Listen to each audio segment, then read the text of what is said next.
At ang ngayon ay harapin, ang bukas mo'y darating pa. Kaya't huwag sanang damdamin, pagkat ito'y payo lamang mula sa akin, kaibigan na sa iyo'y nagmamahal.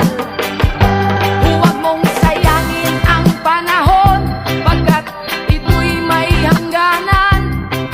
Buksan mo ang pintuan kasama ng iyong puso.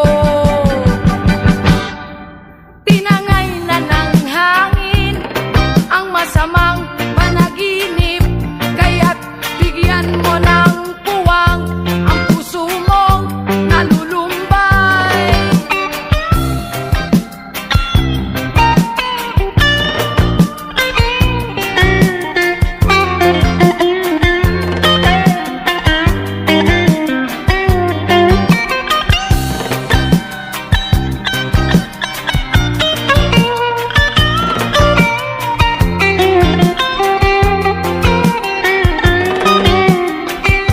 Kaya't huwag sanang damdamin,